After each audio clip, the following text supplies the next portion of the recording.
आपण पाहत आहात नाशिक खबर न्यूज, जनतेचे हक्काचे व्यासपीठ।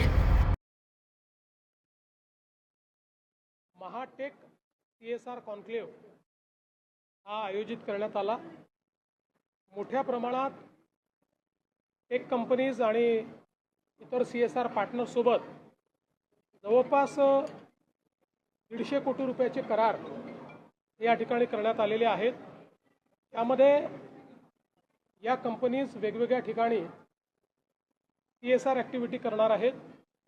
मुळात आपल्याकडे सर्वात जास्त CSR महाराष्ट्रात येतो, पण गेले अनेक वर्ष तो केवळ MMR रिजन आणि PMR रिजन यात जास्तीत जास्त खर्च होतो।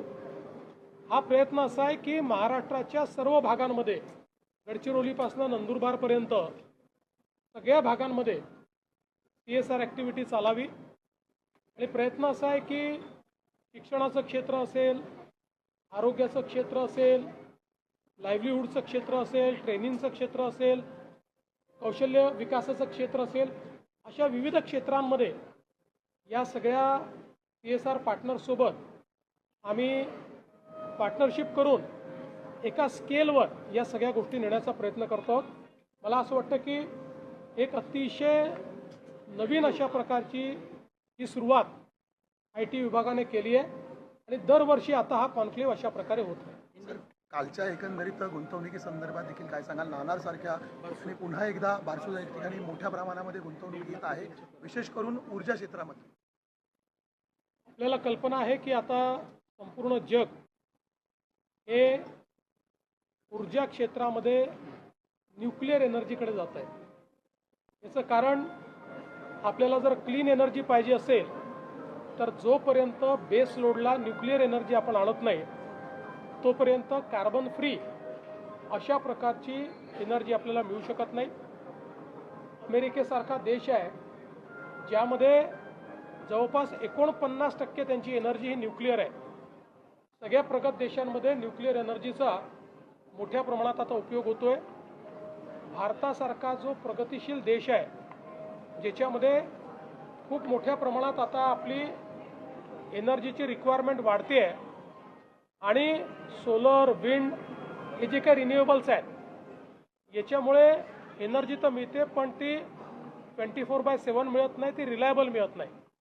त्यामुळे बेस लोड करता भारताला न्यूक्लिअर एनर्जीची आवश्यकता आहे आणि म्हणूनच पहिल्यांदाच भारत सरकारने शांती हा कायदा तयार केला आहे ज्याच्यामध्ये न्यूक्लिअर सिव्हिलियन यूज आता अलाउ केलेला आहे। आणि त्यातनं काल आपण महाराष्ट्रामध्ये 25,000 मेगावॅटचे 4 करार हे न्यूक्लिअर एनर्जीच्या क्षेत्रामध्ये केलेले आहेत।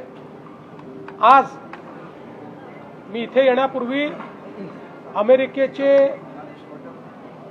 कॉन्सुलेटने या ठिकाणी एक डेलिगेशन आणलं होतं ज्याच्यामध्ये 25 अमेरिकेतल्या जागतिक न्यूक्लिअर पॉवर कंपनीज आहेत, न्यूक्लिअर मॅन्युफॅक्चरिंग कंपनीज आहेत, ज्यांनी या समझोत्यानंतर भारतामध्ये आल्यानंतर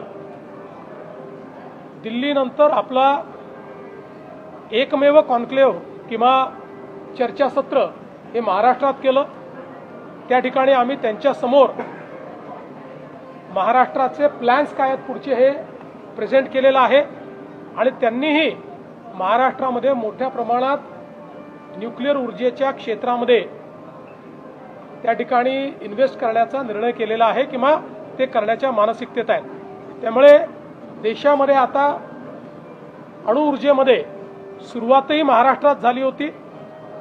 आपल्याला माहिती आहे भाभा ॲटॉमिक रिसर्च सेंटर जे आहे तारापूर, तिथनं सुरुवात झाली होती आणि आता पुन्हा या संपूर्ण न्यूक्लिअर एनर्जीच्या आंदोलनाला पुढे नेण्याचं काम महाराष्ट्र करेल। शरद पवार यांनी पंतप्रधान नरेंद्र मोदी यांनी जे आवाहन केलं होतं त्याचं आत्ता कौतुक केलंय।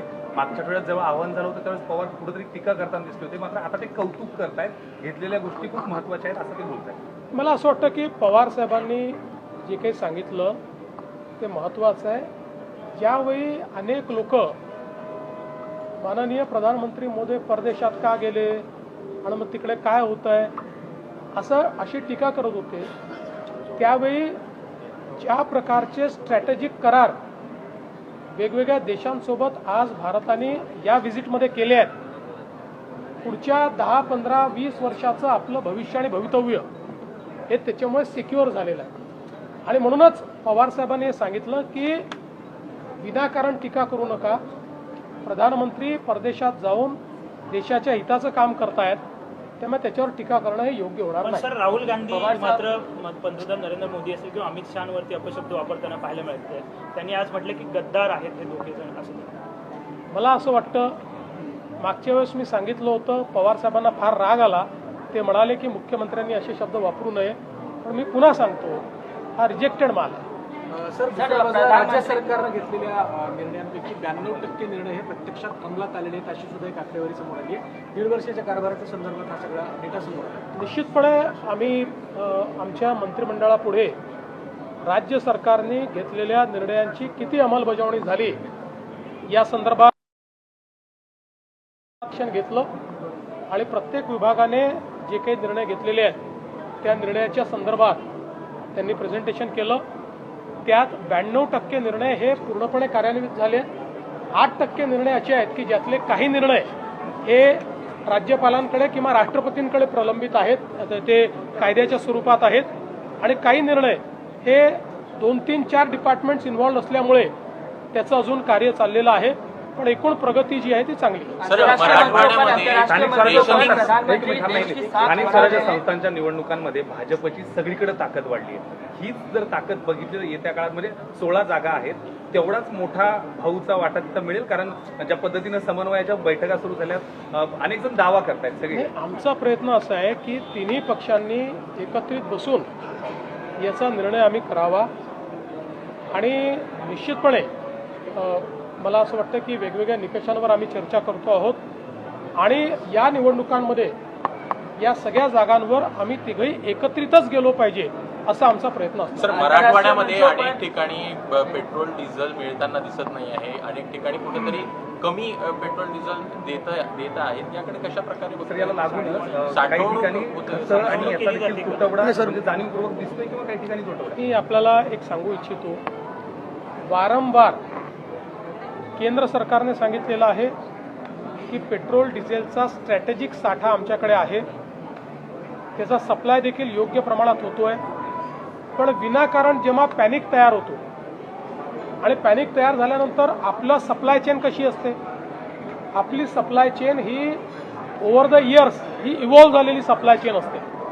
त्यामुळे एखाद्या पेट्रोल पंपावर किंवा एखाद्या एरियात, एखाद्या तालुक्यात वर्षानुवर्ष महिन्याला किती पेट्रोल लागतं, दिवसाला किती पेट्रोल लागतं, याच्या आधारावर सप्लाय चेन तयार झाली असते. आणि मग अचानक जेव्हा अफवांवर आधारित लोक जास्त पेट्रोल भरणं सुरू करतात त्यावेळी ती सप्लाय चेन डिस्टर्ब होते. याचा अर्थ साठा कमी असं नाही आहे. तर अशा प्रकारच्या पॅनिकने, उदाहरणादाखल आपल्याला माहिती आहे की एखाद्या बँकेमध्ये जर लोकांनी एकाच दिवशी पैसे काढणं सुरू केलं तर ती बँक पैसे देऊ शकत नाही, कारण त्यांचे पैसे डिप्लॉयड असतात. तशीच परिस्थिती आहे. मी लोकांना विनंती करतो, जागतिक परिस्थिती वाईट असतानाही आपण आपली सप्लाय चेन चांगली ठेवलेली आहे. पण आपण जर पॅनिक बाईंग केलं तर ती सप्लाय चेन नीट राहू शकणार नाही, त्या डिस्रप्शन्स येतील. त्यामुळे सगळ्यांनी पेट्रोल ऑप्टिमली वापरावं आणि सप्लाय चेन डिस्टर्ब करू नये, अशा पद्धतीनं अफवांवर विश्वास ठेवू नये, अशा पद्धतीनं माझी विनंती आहे. दागिन्यांची आवड आणि विश्वासाची जोड म्हणजेच मंडलिक बंधू सराफ. आमच्याकडे तुम्हाला मिळेल शुद्ध सोन्याची हमी आणि मन मोहून टाकणाऱ्या नवनवीन आकर्षक डिझाईन्स.